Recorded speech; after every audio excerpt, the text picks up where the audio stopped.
Hey everyone, welcome back to the channel. Thanks for tuning in for another episode.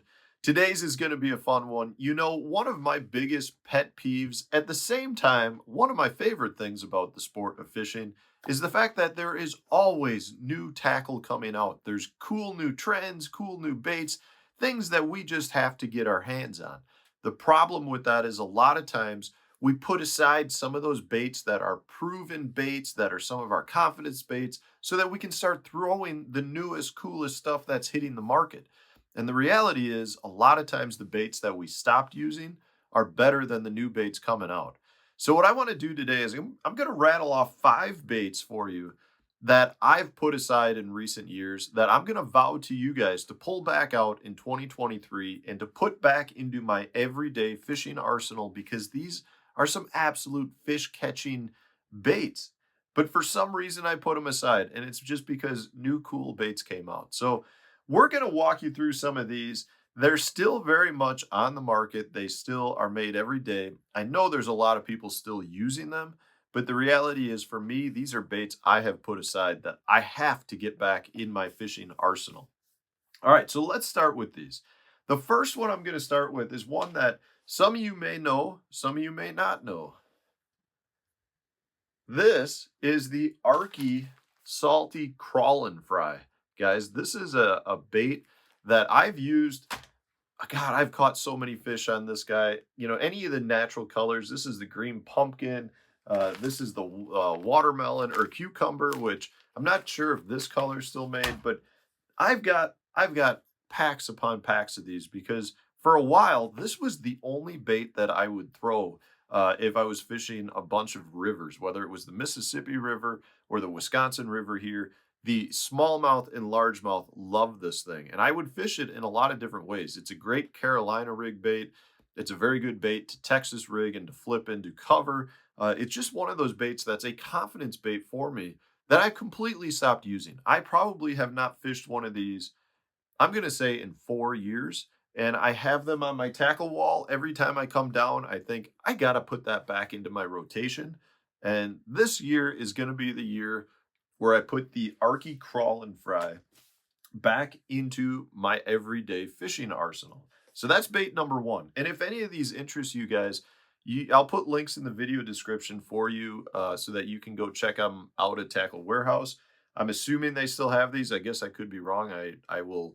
If the link is there, you'll know if it's there. If there's no link, there won't be one. So the first one, the Arky Crawl and Fry, great bait. The second one, guys, this is one.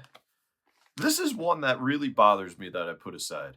For it bothers me, but it doesn't bother me. So this little bait right here is the 3-inch Berkeley Power Bait Twitch Tail Minnow. Guys, this is one of the absolute best drop shot baits that's ever been made, in my opinion.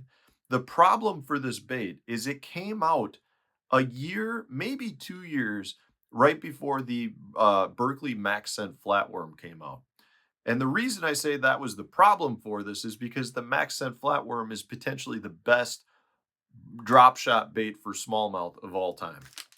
And what that did is the guys that were absolutely catching them on the twitch tail minnow kind of switched over to the flatworm. And you know, before the flatworm came out, there were a lot of smallmouth derbies that were getting won on the twitch tail minnow, and it just got put to the side for the flatworm.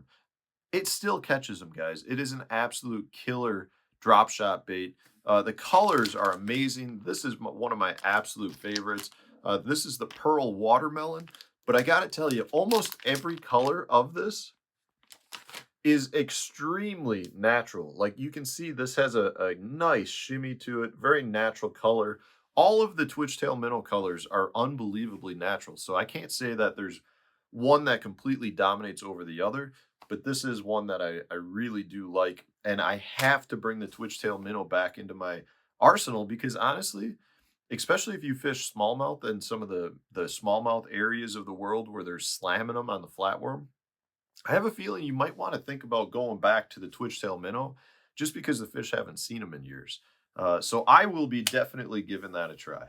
The next one, guys, I talk about this on the channel a lot. This is a 5-inch Yamamoto Hula Grub. One of honestly, this is probably the bait that turned me into a professional angler, meaning when I first started using the hula grub, it was very much a secret bait. It was there was one shop in northern Indiana where I was able to get these.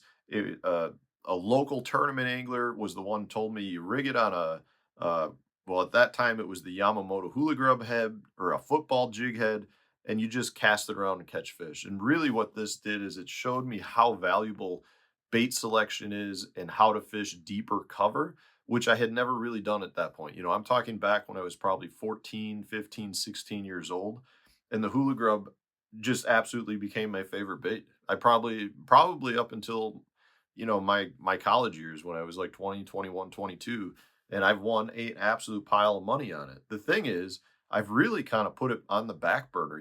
I do throw it every year a little bit. I have it rigged up for a handful of different tournaments, and it always catches fish. I just don't throw it enough. So I need to bring this back out. Again, from a color selection standpoint, this is a watermelon blue flake, the watermelon black flake, any of the natural colors, your cinnamons, your browns, your green pumpkins, your watermelon colors.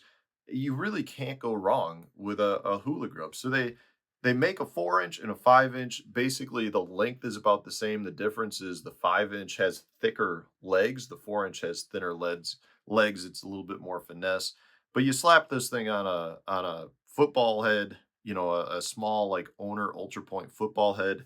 You can wing it around and you're going to catch fish on this. It's an absolute must have, in my opinion. And it's a bait that I truly have just put away. Like I said, I pull it out a couple of times a year. I need to fish it a lot more, in my opinion. Next up, this is another one that, God, it was such a mainstay for me. And that's a 3 inch grub. This is a Kaleen's 3 inch grub. Just a killer dynamite lure that I used primarily as a swim jig trailer, as well as just on a ball head or a darter head to catch suspended fish. And I've completely put these away. Ever since the small swim baits came out, I just haven't thrown them. I really haven't thrown them, and I haven't used them as a trailer on my swim jigs, even though they're a great trailer. So I want to bring back the 3 inch grub. I think this is something that I can catch more fish on. I don't think there's nearly as many people doing it. And I really feel like those small swim baits, the little 2.8, 3.3, 3.8, those Kitech type swim baits are being so heavily used that the fish are getting a little bit more wary to them. I don't think they're quite as good as they used to be. And I kind of have this feeling that a 3 inch, Kaleen's a twister tail grub like that could be a really good player. So I'm going to try to bring that back out into my arsenal. The last one that I have for you is another bait that, man, is such a staple for me, especially in my younger years. Even at the professional level, the first couple of years I threw it a lot. I just don't ever throw it, and I don't know why, because it catches fish. And that's this little guy.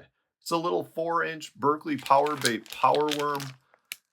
Any of the darker colors, any of the natural greens, dark colors like the black or a tequila sunrise, uh, it just catches fish, and you can fish it so many different ways. I would put it on, say, like a slider head. You could fish it on a small Texas rig. You could put it on a shaky head. A lot of different things that you can do with a little 4 inch power worm, and I just don't ever throw it anymore, even though this is one of those baits that, I mean, honestly, I've probably caught almost as many fish on this as I have a lot of other baits, because in my early years, similar to the hula grub, this was one of my absolute go-to baits. I've gone through packs upon packs of these, and I need to bring it back because, again, it's a super good finesse bait. Nobody's doing it, and I just think it's one of those things that can generate a few extra strikes. So those are the 5 baits that I'm vowing to bring back in 2023. I feel like they have been slept on for years, even though they are absolute fish catching tools. And I'm going to bring them back. So let me know in the comment section, guys, what baits are you going to bring back in 2023? Baits that you used to catch them on, that you've put aside in your tackle box for some of the latest, greatest new baits that have come out. Because I'd love to know. I bet a lot of the baits that you guys are going to bring back are the same baits that I also would like to bring back, because there's a bunch more than this. The problem is we can only throw one bait at a time. So if you enjoyed this video, guys, hit the like button, subscribe to the channel if you haven't done so already. Stay tuned. We'll have a new video coming tomorrow for you.